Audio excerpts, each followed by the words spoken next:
आज हम देख लेते हैं एम्ब्रियोलॉजी। एम्ब्रियोलॉजी की डेफिनेशन क्या है? The study of the origin and development of A organism. कोई भी ऑर्गेनिज्म है उसकी डेवलपमेंट और उसका ओरिजिन जो है वो हम स्टडी करते हैं एम्ब्रियोलॉजी में। जब हम एम्ब्रियोलॉजी में को देखते हैं तो उस वक्त हमें कुछ टर्म्स हैं उनको देखना ज़रूरी है। जैसे ऑन्टोजेनी, इसमें क्या होता है, हम स्टडी करते हैं कंप्लीट लाइफ साइकिल की एक ऑर्गेनिज्म की।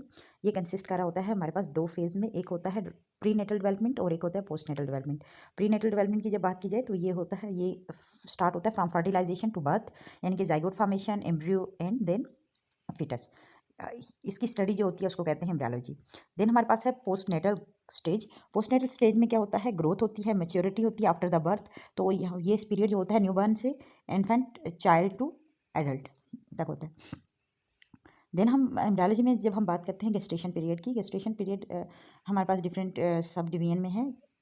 पहले हमारे पास जनरल पीरियड जो है वो 1 to 2 वीक का होता है। एम्ब्रियोनिक पीरियड जो है वो 3 to 8 वीक का होता है। पोइटल पीरियड जो है वो 9 वीक टू 3rd मंथ का होता है।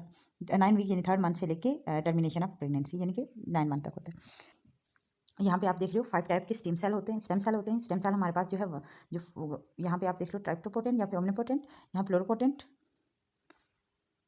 उसके साथ जो है हमारे पास multipotent stem cell, oligopotent and the unipotent stem cell. Cell division की जब बात जो डेवलपमेंट का जो प्रोसेस है उसमें हमारे पास 3 स्टेज हैं। एक होता है सेल डिवीजन, एक होता है ग्रोथ, एक होता है डिफरेंशिएशन। सेल डिवीजन में हमारे पास मियोसिस और माइटोसिस डिवीजन है। सेल ग्रोथ में हमारे पास number of cell, size of cell और इंटरसेलुलर सब्सटेंस जो है वो फॉर्म उनकी वो बड़े हो रहे होते हैं। देन है डिफरेंशिएशन। डिफरेंशिएशन में हमारे पास जो है हिस्टोजेनेसिस यानी कि डिफरेंशिएशन बिटवीन द सेल, किस टाइप के सेल्स हैं वो।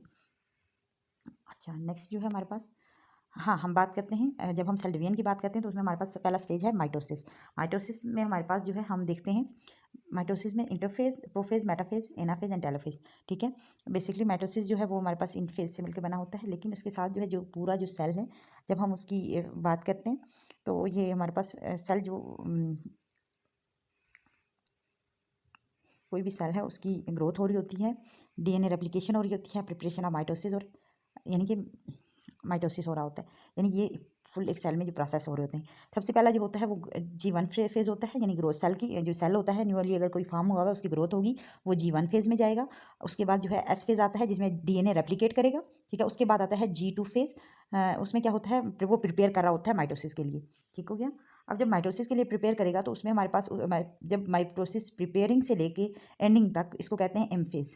ठीक है, अब जो माइटोसिस में जाने से पहले जाता है जब, तो उस वक्त हमारे पास क्या है, हम इस फेज़ को हम सेल यानी कि जो होता है ये जो सेल डिवीजन का फेज़ है इसमें क्या होता है, एक होता है हमारे पास प्रोफेज पार्ट होता है, उसके साथ जो हमारे पास metaphase, prophase, metaphase, anaphase, telophase, और उसके बाद साइटोकाइनेसिस हो रहा होता है। ठीक है, और ये सारा प्रोसेस जो है हमारे पास क्या किसका होता है, माइटोसिस का। ये जो हमारे पास इंटरफेज है आप देख रहे हो कहाँ इंटरफेज जो होता है ज़्यादा होता है, ये इंटरफेज हमारे पास ये इतना फेज है इंटरफेज का। ठीक है, इस ये एक और उसके साथ जो है ये सारे जो है प्रोसेस माइटोसिस। ठीक है, देन है इंटरफेज। इंटरफेज में क्या होता है, सेल की रेप्लिकेशन हो रही होती है, सेल रेप्लिकेट कर रहा होता है किसकी, अपने डीएनए की और क्रोमोसोम्स को। ठीक है, और ताकि वो क्या है अपकमिंग डिवीजन के लिए प्रिपेयर हो जाए। ठीक है, इंटरफेज में ये हो रहा होता है। जैसे हम पीछे देख लेते हैं इमेज में, देखो यहाँ पे ये क्या होता है, इंटरफेज में ये सेल प्रिपेयर हो रहा होता है, ग्रो जी फेज से एस फेज से G2 फेज तक ये सारा प्रिपरेशन है माइटोसिस की। अच्छा, नेक्स्ट जो है हमारे पास प्रोफेज। प्रोफेज में क्या होता है, आपकी जो कोई भी एनिमल सेल है या प्लांट सेल है उसमें क्या होता है, सबसे पहले जो क्रोमोसोम्स हैं वो शार्टन होंगे, क्रोमोसोम शार्टन होंगे और बिकेम विजिबल। ठीक है, विजिबल हो जाएंगे। सेंट्रियोल जो होता है वो मूव करेंगे opposite side to the cell. जो सेंट्रोल्स होंगे वो opposite side of the cell जाएंगे। ठीक है, और न्यूक्लियस एनवेलप जो होता है वो स्टार्ट हो जाएगा डिसेपरिंग। ठीक है, इसके साथ पार्ट 4 में क्या होता है, जो स्पेंडल फाइबर हैं या एस्टल फाइबर्स हैं वो बोथ जो है वो टुगेदर, जिनको हम स्पेंडल एपरेटस है वो फॉर्म होना स्टार्ट करते हैं, बनना स्टार्ट कर देते हैं। ठीक है, किसमें, प्रोफेज में। अब प्रोफेज के बाद आता है मेटाफेज। मेटाफेज में क्या है, क्रोमोसोम जो है लाइन अप होंगे along the centre of cell, उसको कहते हैं मेटाफेज प्लेट। ठीक है, अब क्या होता है, क्रोमोसोम जो है अटैच हो रहे होते हैं मसल स्पेंडल फाइबर के साथ। ठीक है, और स्पेंडल और जो एस्टर फाइबर हमने देखे थे वो नाउ जो क्लियरली विजिबल हो रहे होते हैं। ठीक है, मेटाफेज के अंदर।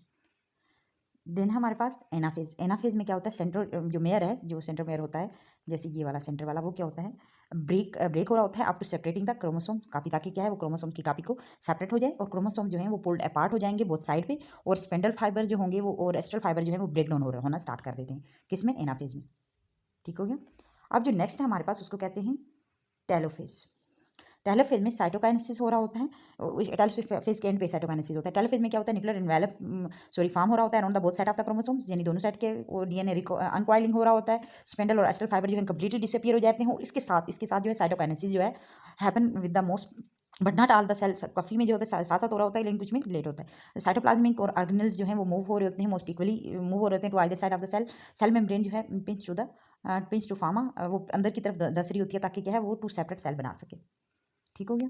देन है ये हमारे पास जो हमने पीछे देखा ये सारा जो प्रोसेस था माइटोसिस का था। देन है हमारे पास मियोसिस। मियोसिस क्या होता है, इसमें 2 सेल डिवीजन इन्वॉल्व होती है, इसमें 4 सेल बनते हैं और इसमें 1/2 नॉर्मल जेनेटिक इन्फॉर्मेशन होती है, यानी कि 1/2 इन्फॉर्मेशन हो जाती है, किसकी, जेनेटिक इन्फॉर्मेशन हो जाती है। ठीक है, जो कुछ वोकैबुलरी है वो हमें पता होनी चाहिए। सॉरी, डिप्लॉइड का मतलब क्या होता है, डिप्लॉइड का मतलब है 2n, यानी कि normal amount of DNA genetic material. ठीक है, हैप्लॉइड का मतलब है half 1/2 genetic material. Meiosis result in the formation of haploid cell. Meiosis में क्या होता है, हैप्लॉइड सेल बन रहे होते हैं। In the human these are ova, egg या फिर सेप्रम हो सकते हैं। ओवा जो है वो फीमेल में प्रोड्यूस हो रहा होता है और by the process of oogenesis, और जो सेप्रम है वो प्रोड्यूस हो रहा होता है टेस्टिस ऑफ मेल में, और उसके प्रोसेस को कहते हैं स्पर्मेटोजेनेसिस। यहाँ पे आप देखते हो ये हमारे पास जो है, सॉरी, यहाँ पे जो हमारे पास जो प्रोसेस है ये है स्पर्मेटोजेनेसिस का, और ये है ओजेनेसिस का। इसमें क्या होता है, आपका जो सेल है, ठीक है,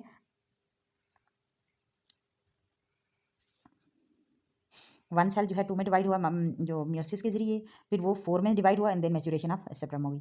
देन है जब ओसाइट्स की बात करते हैं, जो जेनेसिस की बात करते हैं, उसमें क्या होता है, वन से जो जो जर्म सेल है वो प्राइमरी जो साइट्स है उसमें कन्वर्ट होता है, उसके साथ फर्स्ट पोलर बॉडी बनती है, सेकेंडरी जो है वो उसमें कन्वर्ट होता है और सेकंड पोलर बॉडी बनती है। ठीक है, देन क्या होता है, ये पोलर बॉडी जो है कम्प्लीटली ख़त्म हो जाती है, डिस खत्म हो जाती हैं, और हमारे पास जो है ओवा फॉर्मेशन होती है ओजेनेसिस के जरिए। ये हम पढ़ेंगे नेक्स्ट। अच्छा सॉरी, अब है हमारे पास मियोसिस फेज।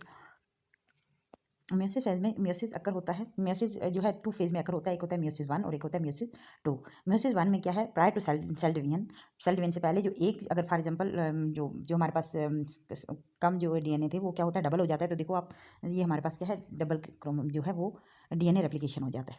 ठीक है, यानी कि chromosome before the DNA replication, ये हमारे पास जो है डीएनए रेप्लिकेशन हो रही है, डबल क्रोमोसोम फॉर्म हो रहे होते हैं। देन है मियोसिस 1, हम इसको डिटेल से पढ़ते हैं। ये जो है हमारे पास फर्स्ट इंटरफेज 1 प्रोफेज में हमारे पास लेप्टोटिन। इसमें क्या होता है, क्रोमोसोम जो क्रोमेटिड है वो अपीयर होना स्टार्ट होते हैं। ज़ाइगोटिन में पेयरिंग इन साइनोप्सिस हो रहा होता है। साइटिन में क्या होता है, क्रॉसिंग ओवर हो रहा होता है।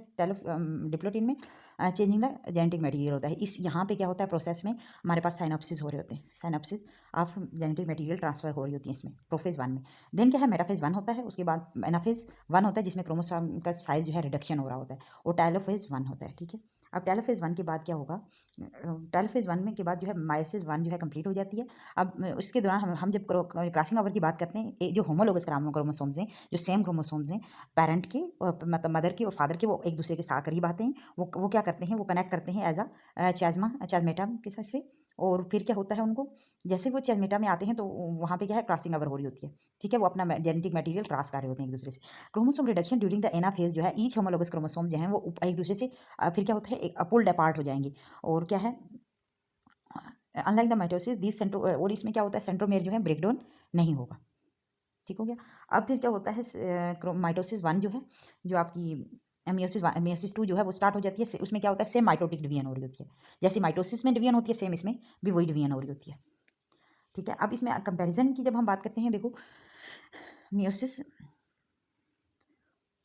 ये देखो मियोसिस है और ये हमारे पास माइटोसिस है। माइटोसिस में ये यहाँ पे सेल गई, यहाँ पे डीएनए रेप्लिकेट किया, फिर यहाँ पे होमोलोगस क्रोमोसोम लाइन अप हुए, यहाँ पे जो है सेपरेट हुए, बोथ साइड पे चले गए। ठीक है, देन फिर यहाँ पे 2 अलग अलग सेल बन गई। यहाँ पे क्या होता है, मियोसिस 1 में जो है म्यूटिक सेल डिवीजन में क्या होता है, डीएनए रेप्लिकेट हुआ, ठीक है। उसके साथ जो है यहाँ पे जो है वो होमोलोगस क्रोमोसोम जो है एक दूसरे के क्लोज आए और वहाँ पे साइनोप्सिस कर दिया। अब जब साइनोप्सिस किया at the level of the same level of the equatorial plate, और फिर क्या होगा, ये एक दूसरे से जब फिर क्या होगा, पुल अपार्ट हो जाएंगे, तो सेकंड डिवीजन जो है मियोसिस की सेकंड डिवीजन सेल डिवीजन जो 1 है वो खत्म हो जाएगी इस लेवल पे, और जो सेकंड डिवीजन है वो यहाँ से स्टार्ट हो जाएगी। अब जो इसमें क्या होता है, दो जो अलग डिफरेंट सेल बन गए उसमें से क्या होता है, फिर इनकी में से एक और दफ़ा क्या है, ये अपने आप को इक्वेटोरियल प्लेट पे अरेंज करेंगे, न्यू फॉर्मेशन होगी स्पाइनल फाइबर की, वो उनको क्या करेंगे, पुल अपार्ट करवाएंगे, फिर उनको में से फिर क्या ब्रेक डाउन होगी, और ये 4 जो सेल बन जाएंगे, और मियोसिस में हमारे पास 2 सेल बन जाएंगे। ठीक है। पर मियोसिस में सेम नंबर ऑफ जो नंबर जो होता है क्रोमोसोम्स का सेम रहता है जितने मदर के, मतलब जो पेरेंट के सेल में, वो डॉटर सेल जो होगा उसमें सेम नंबर ऑफ क्रोमोसोम्स होंगे, डीएनए होगा, डीएनए सेम होगा, और जो हमारे पास मियोसिस होगा उसमें हाफ हो जाएगा। सॉरी, यहाँ पे आप देख रहे हो, यहाँ पे जो है 2n नंबर है, तो यहाँ पे 2n है, यहाँ पे 2n है, तो यहाँ पे हाफ हो जाएंगे। देखो ये 1 1 और 1 1 है, तो यहाँ पे 2n है। ठीक है, दैट्स